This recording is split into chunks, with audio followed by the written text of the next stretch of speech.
अस्सलाम वालेकुम नाज़रीन, प्रोग्राम टैसरवाम के साथ मैं अफजल अयूबी। नाज़रीन, पाकिस्तान तहरीक इंसाफ की हुकूमत का 2.5 साल गुजर गए। आज अपोजिशन सरापा एहतजाज है।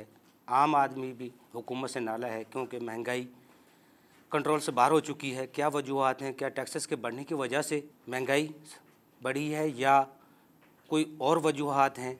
क्या नए टैक्सेस लगाए गए हैं उनकी वजह से महंगाई बढ़ी है? हुकूमती पॉलिसीज़ का फुकदान है या क्या वजूहत हैं? असल हक़ाइक़ क्या हैं? इस पर आज हम गुफ्तगू करेंगे हुकूमत की 2.5 साल की परफॉर्मेंस पे। नाज़रीन, गुफ्तगू करने से पहले माहिरीन सवाल से क्या कहते हैं उनकी राय जानते हैं। बिस्मिल्लाहिर्रहमानिर्रहीम।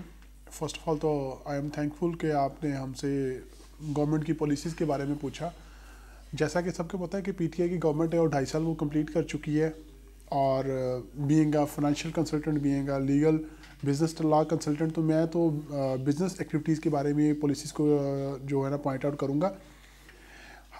ये तो बात यह है कि प्राइम मिनिस्टर साहब ने ख़ुद इस चीज़ को एक्सेप्ट किया है कि जी हम तो अभी सीख रहे हैं, अभी हमें पता नहीं था कि स्टेट को कैसे चलाना है। तो ये बहुत हद तक बात ठीक भी है, बट उसमें पॉलिटिकल फैक्टर ये भी है कि जो कंसर्न थे लोग, वो भी इसके अंदर हर्डल है, ब्यूरोक्रेसी भी इसके अंदर हर्डल है, और जो हमारी अपोजिशन है जिसमें बड़े, आपको सबको पता है अपोजिशन है जो आजकल हालात हमारे डिस्टर्ब किए हुए हैं, वो भी इसके अंदर जो है रिस्पॉन्सिबल है। तो मैं ये समझता हूँ, या मेरी जो नाकस अक्ल है वो ये कहती है कि मैं हर वक्त, हर बंदा क्रिटिसाइज़ तो करता है गवर्नमेंट को, लेकिन मैं क्रिटिसाइज़ तो नहीं करूँगा, बट इसको अप्रिशिएट इस सेंस में करूँगा कि इस सारे काम के बावजूद भी गवर्नमेंट ने बहुत अच्छे अच्छे प्रोजेक्ट स्टार्ट किए हैं। सबसे बड़ा रिलीफ तो उन्होंने इंडस्ट्रियल को रिलीफ दिया है, इंडस्ट्रियलिस्ट को के वापडा के अंदर बहुत ज़्यादा रिलीफ दिया है, जिससे इंडस्ट्री का जो कॉस्ट ऑफ डूइंग बिजनेस थी, वो प्रोडक्शन कॉस्ट थी, वो बहुत कम हुई है, जिससे हमारी प्रोडक्ट की प्राइस कम हुई है, जिससे हमारे इंटरनेशनल जो ऑर्डर्स बढ़े हैं। अब इंटरनेशनल ऑर्डर बढ़े, डेफिनेटली हमारा ट्रेड में इजाफा हुआ है और हमें फंड्स आ रहे हैं। तो इंडस्ट्रियलिस्ट इसको बड़ा खुश भी है और इस बात से बड़ा अप्रिशिएट भी कर रहा है कि गवर्नमेंट ने हमें इस कंसिडर को दिया। और सेकंड जो उन्होंने गवर्नमेंट ऑफ पाकिस्तान ने अपनी गवर्नमेंट के बाद ये पॉलिसी ली की, वो है ऑनलाइन रिफ़ंड की। तो पहले सबको पता है, बीइंग अ कंसल्टेंट हमें भी पता है, मेरे सुनने वालों को भी बहुत सबको एक्सपीरियंस है कि रिफ़ंड जो है वो नामुमकिन वाली बात होती है स्टेट से रिफ़ंड लेना। ओल्ड गवर्नमेंट्स की मैं नाम तो नहीं लूँगा, पुरानी गवर्नमेंट्स आपको पता है किन की थी, तो उसमें भी रिफंड्स नहीं आते थे, बाकायदा तौर पे उस पर कमीशन चार्ज की जाती थी कि इतने कमीशन देंगी फिर आपका रिफ़ंड क्लियर होगा, अदरवाइज फाइल पड़ी हुई है। तो अभी जो इन्होंने प्राइम मिनिस्टर पाकिस्तान ने जो पॉलिसी जनरेट की थी कि ऑनलाइन रिफ़ंड की, इवन कि 1 लाख रुपए से नीचे है जो हमारे बहुत से लोगों का रिफ़ंड होता है, सैलरी पर्सन का रिफ़ंड होता है और छोटे छोटे बिजनेसमैन का रिफ़ंड होता है, वो इंस्पेक्टर के पास पावर है। ओनली 16 स्केल ऑफिसर जो IR ऑफिसर है, इनलैंड रेवेन्यू इंस्पेक्टर है, उसके बाद पावर है कि वो 1 लाख तक रिफंड की फाइल को अप्रूव करते। तो this is very good initiative in taxation in business community. Third जो है, बहुत से प्रोजेक्ट्स लॉन्च हो रहे हैं, इवन के अभी जो करंट प्रोजेक्ट है जो है वो ML1 का है, जो सखर में लॉन्च हुआ है, रहीम यार खां तक आ रहा है। बहुत ज़्यादा बिजनेस एक्टिविटीज़ डेवलप होंगी, बहुत ज़्यादा बिजनेस जनरेट होगा। उसके अलावा जो थर के अंदर हमारा प्रोजेक्ट लॉन्च हुआ है और स्टार्ट हुआ है, तो ये है। और ऊपर से बहुत बड़े बड़े प्रोजेक्ट सिंध के अंदर अभी लॉन्च हो रहे हैं, जिसमें अभी पॉलिटिकल प्रॉब्लम्स तो हैं, बट ये है कि जो है ना वो इंशाल्लाह इन फ्यूचर हम बेहतरी की उम्मीद रख रहे हैं। बट इसी के अगेंस्ट जो है वो हमारा मॉनेटरी फंड है और डॉलर रेट है जो डिस्टर्ब हुआ है, गवर्नमेंट से मैनेज नहीं हुआ। पेट्रोल प्राइसेस गवर्नमेंट से मैनेज नहीं हो पाई, चीनी गवर्नमेंट से मैनेज नहीं हो पा रही, आटा चीनी से गवर्नमेंट से मैनेज नहीं हो पा रहा। तो इसमें पॉलिटिकल फैक्टर और हमारी ब्यूरोक्रेसी भी इसमें रिस्पॉन्सिबल है। तो वक्त तो लगेगा इसको, और हम बेसिकली हमारा जो काम है और वो है सपोर्ट करना, चीज़ों को मैनेज करके चलना और अपना पार्ट बेस्ट अदा करना। और जैसा कि हम डायरेक्टली बिजनेस कम्युनिटी के साथ लिंक में हैं, बिजनेसमैन डिस्टर्ब तो है क्योंकि इन्फ्लेशन रेट बहुत ज़्यादा बढ़ रहा है, और इन्फ्लेशन के साथ साथ जो कॉस्ट ऑफ लिविंग है, लिविंग कॉस्ट बिज़नेस की नहीं, लिविंग कॉस्ट बहुत बढ़ रही है, जिससे हमारा जो छोटा बिजनेसमैन है और छोटा जो हमारा सैलरी पर्सन है और एक इंडिविजुअल जो इफ़ेक्ट हो रहा है, ये गवर्नमेंट के अगेंस्ट जाएगा और ये हमारी इकोनॉमी के भी अगेंस्ट है। और आपको पता है कि जब बंदे के पास पैसे नहीं होते, it is a social factor ना, जुवेनाइल डेलिक्वेंसी, बच्चों के क्राइम्स जो हैं और अदर जो क्राइम्स हैं वो इकोनॉमी से जनरेट होते हैं। जो छोटे बंदे को, सैलरी वाले बंदे को 20,000 में उसका गुजारा नहीं होगा तो वो बाहर कोई ना कोई क्राइम कमिट करेगा। उसको पैसे जनरेट करने के लिए। इस तरह छोटा बिजनेसमैन जो है उसको अगर जो है उसकी कॉस्ट ऑफ लिविंग इतनी बढ़ जाएगी तो उसको उस लिविंग को मैनेज करने के लिए कोई ना कोई रॉन्ग वे यूज़ करना पड़ता है। तो इस पे गवर्नमेंट ऑफ पाकिस्तान को बड़ा स्ट्रिक्टली सोचने की ज़रूरत है।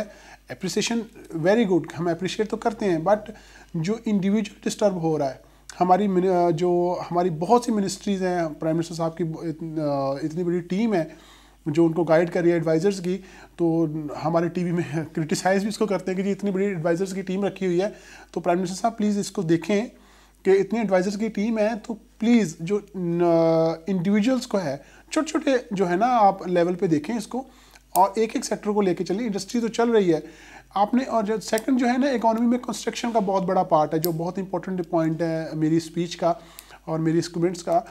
तो कंस्ट्रक्शन सेक्टर के MST की आज लास्ट डेट है, तो हमारी बार्स ने भी रिक्वेस्ट की है, और लेकिन कहीं एडवर्टीज़मेंट नहीं की गई कि इसको बढ़ाया जा रहा है। मैं आज भी रिक्वेस्ट करूँगा कि अगर पॉसिबल हो तो कंस्ट्रक्शन की जो एमनेस्टी की स्कीम है जो 31 दिसंबर को लास्ट थी, इसको बढ़ा दिया जाए एटलीस्ट। और एक बिज़नेस कम्युनिटी, कोविड की वजह से मसले मसाइल तो हैं, लेकिन बिज़नेस कम्युनिटी को इकट्ठा किया जाए, चैम्बर्स को कॉल किया जाए, और जो कंस्ट्रक्शन इंडस्ट्री के जो लोग हैं उनको कॉल किया जाए, उनको बताया जाए कि इसके बेनिफिट्स हमने उठाने कैसे हैं। हम तो पढ़े लिखे लोग हैं, चलो हम तो समझ आते हैं, लेकिन जो कोई ठेकेदार बंदा है जिसने सिर्फ पैसे लेने और मजदूरों को डील करना है और कंस्ट्रक्शन करनी है, ठेकेदार है, उसने कैसे समझना है, उसको क्या फ़ायदा होगा। तो उसको समझाने के लिए प्लीज़ कुछ टीमें तश्कील दी जाएँ और इस एमनेस्टी को बढ़ाया जाए, जिससे एटलीस्ट जो है ना हमारी इकॉनमी स्टेबल हो। आपको पता है कंस्ट्रक्शन इंडस्ट्री के साथ 70 से 80 इंडस्ट्रीज लिंक करती हैं। इलेक्ट्रिक इंडस्ट्री है, हमारी इंपोर्ट इंडस्ट्री है, हमारी लेबर है, हमारी जो है सीमेंट इंडस्ट्री है, स्टील इंडस्ट्री है, सो वो हमारी वुडन इंडस्ट्री है। तो कंस्ट्रक्शन सेक्टर जो है ना वो बहुत इंपॉर्टेंट है। इंडस्ट्री तो अल्हम्दुलिल्लाह आपने इनिशिएटिव दिया है, तो कंस्ट्रक्शन सेक्टर की एमनेस्टी भी बढ़ाई जाए। और कंस्ट्रक्शन, बल्कि मैं तो ये रिकमेंड करूँगा अपने आपके प्रोग्राम के तवज्जो से कि कॉन्ट्रैक्टर्स की एक लिस्ट बनाई जाए, उनको कहे जाए कि आपको 2 साल टैक्स ही नहीं लिया जाएगा, आप इन्वेस्टमेंट्स करें, इन्वेस्टर्स को कॉल करें कि हम आपसे टैक्स नहीं लेंगे, कि फिक्स टैक्स रख दें कि आप सिर्फ रजिस्ट्रेशन करवाएं और हर साल आपने सिर्फ एक फिक्स स्लैब जमा करवा दें, एक मिनिमम अमाउंट बस, उसके अलावा आपसे कोई टैक्स नहीं लिया जाएगा। आप बिजनेस इन्वेस्ट करें, आप प्रॉपर्टीज़ परचेज़ करें, वहाँ कंस्ट्रक्शंस करें, वहाँ इंडस्ट्री को चलाएं। ये जो कोविड का जो बैलेंस है जी, देखिए ये अल्लाह की तरफ से है, तो इसको भी हम देखते हैं कि जी कोविड का इफ़ेक्ट है, बट हमारी पॉलिसीज़ का इसमें थोड़ा सा इफेक्ट है। हम अप्रिशिएट करने के साथ साथ जो नेगेटिव पॉइंट है उसको भी हमारा पॉइंट आउट करना हमारी जिम्मेदारी है, इट इज़ आवर जॉब। तो मेरी ये रिकमेंडेशंस हैं कि आप बहुत अच्छा काम कर रहे हैं, आप अपना काम को जारी रखें, बट उसके साथ साथ कंस्ट्रक्शन इंडस्ट्री को भी इम्प्रूव करें, इसकी एमनेस्टी की रेट भी एक्सटेंड करें। और सेकंड जो है एक टैक्स रिबेट लेके आए कि आप जो भी एज अ कॉन्ट्रैक्टर डेवलपर आएगा उसको 111, तो आपने कह दिया कि 111 क्या है जी, कि अनएक्सप्लेन इनकम है, 111 आपसे पैसे नहीं पूछे जाएंगे। सर आप पैसे ना पूछे, बट जो बिजनेसमैन आएगा उसे कहें कि आप इतनी इन्वेस्टमेंट करो, ये प्रोजेक्ट करो, और इस पे आपको इतने साल तक टैक्स नहीं लिया जाएगा। और इसमें मैं एक और जो पॉजिटिव पॉइंट है गवर्नमेंट ऑफ पाकिस्तान का, वो है हमारी जो ना ऑटोमोबाइल इंडस्ट्री।